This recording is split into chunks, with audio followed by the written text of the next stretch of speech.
आज हम पढ़ने वाले हैं टर्मिनोलॉजीज ऑफ अ ग्राफ। एक ग्राफ की टर्मिनोलॉजीज क्या होती हैं? जब हम डीएसए पढ़ेंगे या डिस्क्रीट मैथमेटिक्स पढ़ेंगे तो हमारे पास एक यूनिट आती है जो कि है ग्राफ थ्योरी। अब ग्राफ थ्योरी में टर्मिनोलॉजीज हमें पढ़ने होते हैं ग्राफ के। अब ग्राफ होता क्या है पहले हम वो देखेंगे। Graph is a collection of vertexes and edges, जिसे हम लिख सकते हैं capital G is equal to V comma E, जहाँ पे जो v है वो क्या है, v1 हो सकता है, comma v2 comma v3 up to vn। ये क्या है, सेट ऑफ वर्टिक्सेस हो जाएगा। और जो हमारे पास यहाँ e है वो क्या हो सकता है, e1 comma e2 comma e3 up to en। ये सेट ऑफ एजेस हैं। अब हम देखेंगे वर्टिक्सेस और एजेस क्या होते हैं। तो अगर हम इस डायग्राम को देखें, ये एक ग्राफ का डायग्राम है जो कि अनडायरेक्टेड है। अभी हम इसके बारे में बात करेंगे जब हम पढ़ेंगे टाइप्स ऑफ ग्राफ के बारे में। तो अब हम देख सकते हैं यहाँ पे एक पॉइंट है, यहाँ एक ये पॉइंट है, एक ये पॉइंट है। अब ये जो एंड पॉइंट्स हैं, या जो हम कह सकते हैं कि जो सबसे छोटी यूनिट होती है एक ग्राफ की, उसे हम बोलते हैं वर्टेक्स। अगर हम इस ग्राफ को ध्यान से देखें तो यहाँ पे v1 है, v2 है, v3 है और v4 है, मतलब 4 वर्टेक्सेस हैं। जबकि हमारे पास जो एजेस हैं वो कितनी हैं? एजेस क्या होती हैं? जो एक वर्टेक्स को दूसरी वर्टेक्स से जोड़े, इन दोनों के बीच में जो कनेक्शन बना हुआ है इस लाइन का, इसे ही हम क्या बोलते हैं, एज। तो अगर हम इस डायग्राम को देखेंगे तो हमारे पास कितनी एज हैं, e1, e2, e3 और e4। 4 हमारे पास वर्टेक्सेस हैं और 4 एजेस हैं। अब हम यहाँ पे देख रहे हैं एडजेसेंट नोड्स और वर्टेक्सेस। अब ये जो हमने पहले देखा था, ये A है, ये B है, ये दोनों जो वर्टेक्सेस हैं इन्हें हम वर्टेक्स या फिर नोड्स भी कह सकते हैं। जैसे हम ट्री में पढ़ते हैं नोड्स होते हैं उसमें, वैसे ये क्या कर रहा है, ये भी तो एक एज के इधर एक साइड है, एक इधर साइड है वर्टेक्स, तो इसे हम नोड्स भी बोल सकते हैं। तो ये जो नोड्स और आप कह सकते हैं वर्टेक्स है, ये एडजेसेंट भी हो सकते हैं। अब एडजेसेंट नोड्स या एडजेसेंट वर्टेक्स का क्या मतलब है? एडजेसेंट का मतलब है, इसे हम नेबरिंग वर्टेक्स और नोड्स भी बोलते हैं। जैसे नेबर है, नेबर क्या होता है, पड़ोसी। हमारे घर का जो पड़ोसी होगा, मतलब ये अगर हमारा घर है और ये हमारे पड़ोसी का घर है, और हम दोनों के बीच में कोई ना कोई कनेक्शन तो होगा ही हमारे पड़ोसी के बीच। वैसे ही ये जो एक वर्टेक्स है या एक नोड है और ये एक नोड है, इन दोनों के बीच में एक कनेक्शन बना हुआ है। तो ए और बी ये दोनों क्या हो गए, एडजेसेंट नोड्स, मतलब पड़ोसी नोड्स आप बोल सकते हैं। तो ये ए जो है वो बी के लिए एडजेसेंट नोड हो गया, और ए बी जो है वो ए के लिए एडजेसेंट नोड हो गया। अब हम देखेंगे, एक हमने सिंपल ग्राफ देखा था, अब हम देखेंगे डायरेक्टेड ग्राफ और अनडायरेक्टेड ग्राफ क्या होता है। अगर हम डायरेक्टेड ग्राफ की बात करें तो डायरेक्शन से क्या पता, डायरेक्टेड से क्या पता चल रहा है कि कोई डायरेक्शन बताई जा रही है हमें। मतलब हम v1 से v2 जा सकते हैं, इसकी डायरेक्शन हमें इस एज से पता चल रही है जिसमें कि डायरेक्शन दिया हुआ है कि आप v1 से v2 जा सकते हैं, पर v2 से v1 नहीं जा सकते। अभी हम सिर्फ v1 से v2 की बात कर रहे हैं। v1 से v2 जा सकते हैं, मतलब एक डायरेक्शन पता चल रहा है इससे कि हम यहाँ से कहाँ जा सकते हैं। अब अगर हम v2 की बात करें तो v2 से हम सिर्फ v3 पे जा सकते हैं, हम ना v4 पे जा सकते हैं ना v1 पे जा सकते हैं। अगर हम v3 की बात करें तो हम v3 से v4 पे जा सकते हैं और किसी भी वर्टेक्स पे नहीं जा सकते। मतलब एक डायरेक्शन दिया हुआ है, एक लिमिटेशन दे दी गई है कि आप यहीं जा सकते हैं, इसके अलावा और किसी नोड पे नहीं जा सकते। जबकि जब हम अनडायरेक्टेड ग्राफ की बात करते हैं तो इसमें कोई डायरेक्शन नहीं होता है। हम यहाँ से यहाँ जाएँ, यहाँ से वापस यहाँ आ जाएँ, v1 से v2 जाके v2 से v1 आ जाए, या फिर v1 से v2 जाके v2 से हम चले जाएं v3, या फिर v3 से v4, v4 से वापस v3 आ जाए। मतलब हम कहीं से भी कहीं किसी भी वर्टेक्स से किसी और वर्टेक्स पे जा सकते हैं। इसमें कोई लिमिटेशन नहीं है कि आप यहाँ चले गए तो फिर वापस यहाँ नहीं आ सकते, क्योंकि ये अनडायरेक्टेड है। अब हम देखेंगे डिग्री ऑफ अ नोड। एक नोड या एक वर्टेक्स हम बोल सकते हैं, इसकी डिग्री क्या होती है। अब डिग्री समझने से पहले हम समझ लेते हैं कि इन डिग्री और आउट डिग्री क्या होती है, क्योंकि इन्हीं दोनों को मिला के हमारे पास डिग्री आती है। तो इन डिग्री का मतलब क्या है, इस ग्राफ से समझते हैं। जैसे ये एक वर्टेक्स है, इससे एक एज इसकी तरफ गया V2 की तरफ, एक एज V3 की तरफ गया और एक एज V4 की तरफ। जैसे फॉर एग्जांपल ये मेरा घर है, ये क्या है, ये मेरा घर है और ये मेरी एक फ्रेंड है रिदम, ये उसका घर है। ये मेरी एक फ्रेंड है प्रज्ञा, ये प्रज्ञा का घर है, सॉरी ये प्रज्ञा का घर है। और ये किसका घर है, रिया का, ये रिया का घर है। अब अगर मेरा जो घर है वो लॉक है, मेरा घर जो है वो गेट जो है मेन गेट वो लॉक है। अब मेरा घर तो लॉक है, मैं कहाँ जा सकती हूँ, रिदम के घर जा सकती हूँ, मैं प्रज्ञा के घर जा सकती हूँ, मैं रिया के घर जा सकती हूँ, मैं किसी के भी इन तीनों में से जो तीनों मेरी फ्रेंड्स हैं इनके घरों में से मैं किसी के भी घर जा सकती हूँ। पर ये लोग क्या मेरे घर आ सकती हैं, नहीं आ सकती, क्योंकि मैं तो इन लोग के घर जा रही हूँ, मेरा घर तो लॉक है ना। ये लोग कैसे आएंगी, अगर ये लोग आ भी गई तो इन कैसे करेंगी, अंदर तो इन कर नहीं पाएंगी और मैं तो सबके घर आउट कर जाऊंगी। तो यहाँ पे इन डिग्री की जब हम बात करेंगे तो इन डिग्री इस जो ये वर्टेक्स है मेरा वाला जो घर है उसके लिए इन डिग्री क्या होगी, 0, क्योंकि मेरे घर आ नहीं सकता है कोई, मेरे घर में घुस नहीं सकता कोई, क्योंकि मेरा घर लॉक है। मैं किसके घर जा सकती हूँ, मतलब आउट डिग्री, आउट डिग्री का मतलब मैं किसके घर जा सकती हूँ, मैं रिदम के घर भी जा सकती हूँ, प्रज्ञा के घर भी जा सकती हूँ, रिया के घर भी जा सकती हूँ, अगर कोई और फ्रेंड है तो उसके घर भी जा सकती हूँ। पर अभी इस ग्राफ के अकॉर्डिंग हम 3 जगह ही जा सकते हैं, तो आउट डिग्री क्या हो जाएगी, 3। ये ग्राफ पे डिपेंड करता है कि इन डिग्री और आउट डिग्री कितनी रहेगी। अब ये आउट डिग्री 3 हो गई हमारे पास, 3 जगह आउट हो गया और 0 इन हो गया। अब अगर हम इसके थ्रू डिग्री को समझने की कोशिश करें तो अब डिग्री हमारे पास क्या होती है, in degree plus out degree. अब अगर हम यहाँ पे डिग्री ऑफ ए निकालेंगे, डिग्री ऑफ ए निकालें, ये वाला जो ए है, यहाँ पे मी भी लिख सकते थे, कोई बात नहीं यहाँ पे लिख देते हैं। मेरे घर की जो डिग्री होगी वो क्या होगी, इन डिग्री, जो इन डिग्री है प्लस जो आउट डिग्री है। इन डिग्री कितनी है, 0, और आउट डिग्री कितनी है, 3। हमारे पास डिग्री क्या आ जाएगी, 3। तो इस ग्राफ के लिए जो ए नोड है उसकी डिग्री क्या होगी, 3 हो जाएगी। अब हम देखेंगे कि पाथ क्या होता है। अब इस डायग्राम में अगर आप देखो तो पाथ, सिंपल पाथ क्या होता है, पाथ होता है एक जगह से दूसरी जगह जाने का रास्ता, ठीक है। ये एक वे है कि हम इस नोड से दूसरे नोड पे कैसे पहुंच रहे हैं।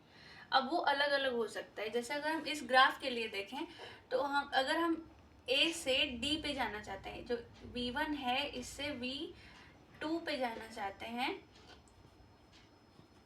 तो हमारे पास कौन कौन से पाथ होंगे, पहले तो ये होगा ए से बी, बी से डी, है ना। तो हम इसको लिख लेते हैं, पहला होगा ए से बी और बी से डी, पहला ये हो सकता है पाथ। दूसरा पाथ क्या हो सकता है, ए से हम डायरेक्ट जा सकते हैं डी पे, और तीसरा पाथ क्या हो सकता है, ए से बी जाए, बी से डी, सॉरी ए से बी जाए, बी से सी जाए और सी से डी जाए। ये तीनों पाथ पॉसिबल है हमारे पास इस डायरेक्टेड ग्राफ के लिए एज अ पाथ, ठीक है। अब पाथ में भी 2 टाइप के पाथ होते हैं, पहला होता है सिंपल पाथ और दूसरा होता है क्लोज्ड पाथ।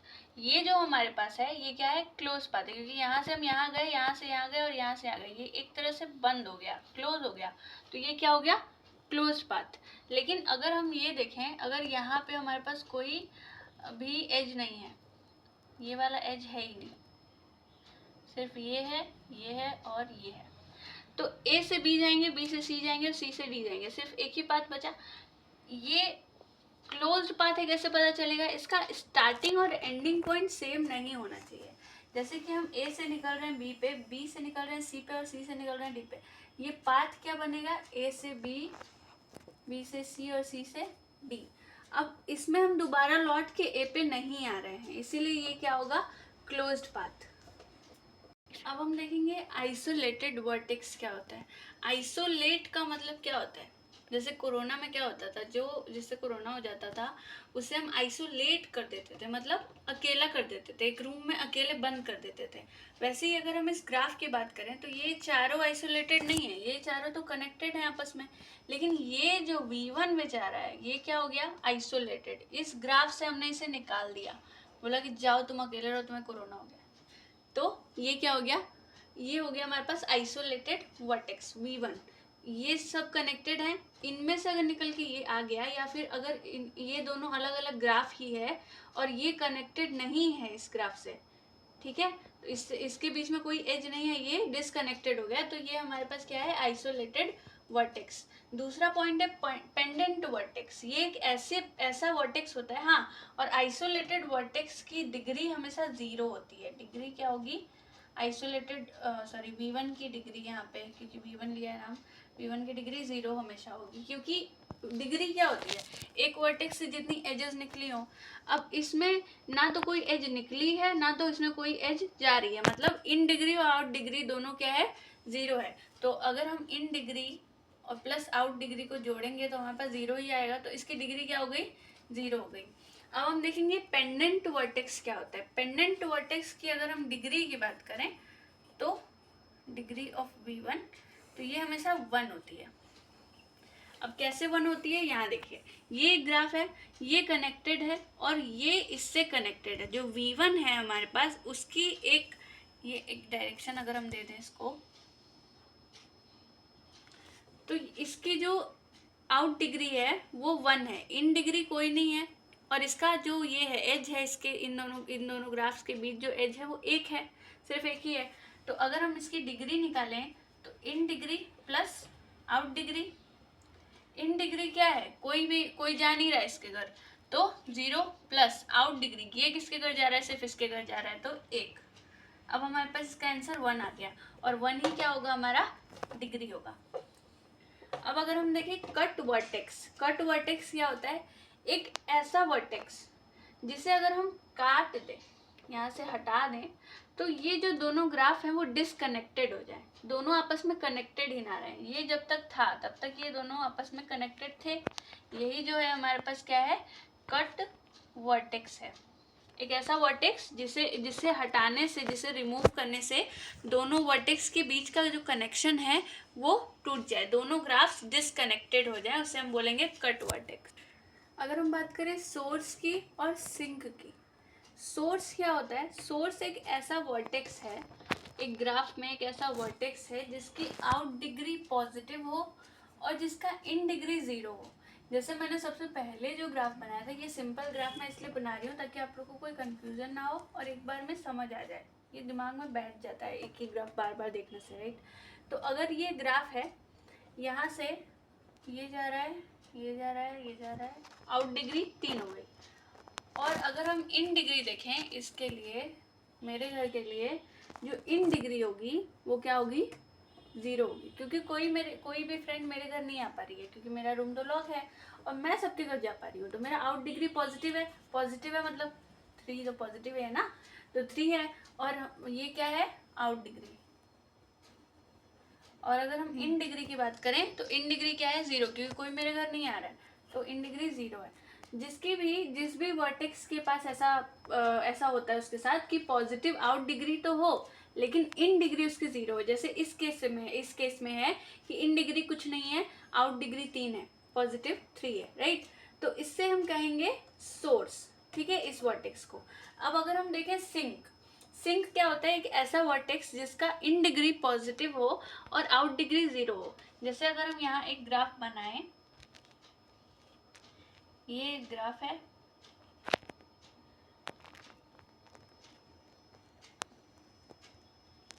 ये भी मैंने शायद बनाया था उस टाइम। ये मेरा घर है, राइट, ये एक नोड है जो कि मेरा घर है, मान लेते हैं ये मेरा घर है। अब इसमें इन डिग्री पॉजिटिव है, इसका क्या मतलब है, मेरे घर मेरी तीनों दोस्त आ रही हैं, मेरा घर खुला हुआ है, ये तीनों अपना रूम लॉक करके मेरे घर आ गए। अब मेरे घर आई तो क्या हुआ, इन तो तीनों ने किया ना, तो इन डिग्री कितनी हो गई, 3, जबकि मैं किसी के घर नहीं जा पा रही क्योंकि सबका घर लॉक है, तो आउट डिग्री क्या हो जाएगी इस कंडीशन में, 0। अगर हम इसमें डिग्री निकालें, टोटल जो डिग्री होती है वो अगर निकालें तो क्या आएगा, 3। जिसमें भी पॉजिटिव इन डिग्री आए, जिस ग्राफ में या जिस वर्टेक्स की इन डिग्री जो हो वो पॉजिटिव रहे और आउट डिग्री 0 रहे, उसे हम बोलेंगे सिंक। अब हम देखेंगे strongly connected graph, unilaterally connected graph और वीकली कनेक्टेड ग्राफ में क्या डिफरेंस होता है। स्ट्रांगली कनेक्टेड ग्राफ क्या होता है? जिसमें हर वर्टेक्स के बीच में कनेक्शन हो, स्ट्रांगली कनेक्टेड हो। मतलब अगर ये मेरा घर है और ये मेरी दोस्त का घर है, मैं अपने दोस्त के घर जा सकती हूँ, मेरी दोस्त मेरे घर आ सकती है, तो हम दोनों के बीच में क्या है? स्ट्रांग बॉन्ड है। तो ऐसे ग्राफ को जिसमें हम एक दूसरे के मतलब एक नोड से दूसरे नोड पे और दूसरे नोड से पहले नोड पे आ सकते हैं, उसे हम क्या बोलेंगे? Strongly connected. सबके बीच में कनेक्शन होना कंपलसरी है। दूसरा होता है यूनिलैटरली, मतलब जरूरी नहीं कि सबके बीच में कनेक्शन हो, पर एक डायरेक्शन में होना चाहिए कनेक्शन, ठीक है।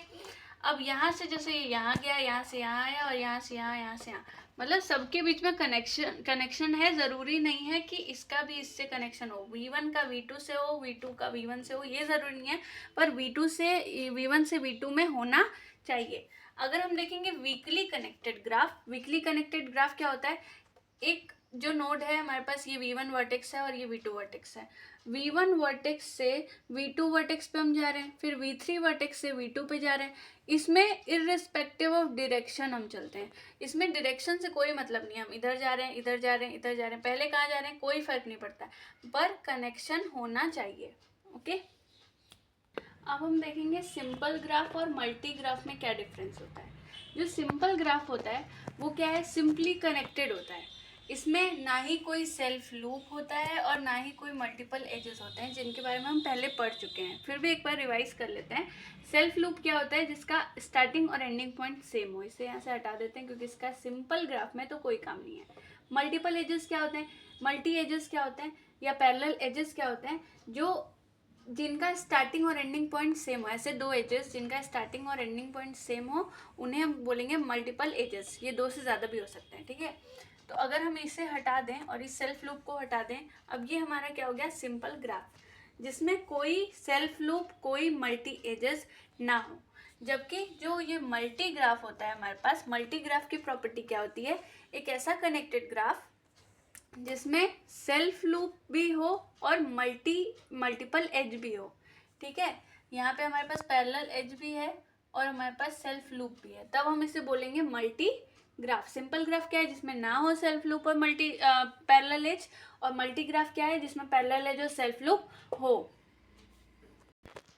अब लास्ट दो टॉपिक्स हैं जो कि DSA के लिए इम्पोर्टेंट नहीं है उतने, पर डिस्क्रीट मैथमेटिक्स में ये दोनों टॉपिक्स हमें पढ़ने होते हैं ग्राफ में, टर्मिनोलॉजीज के रूप में, ठीक है।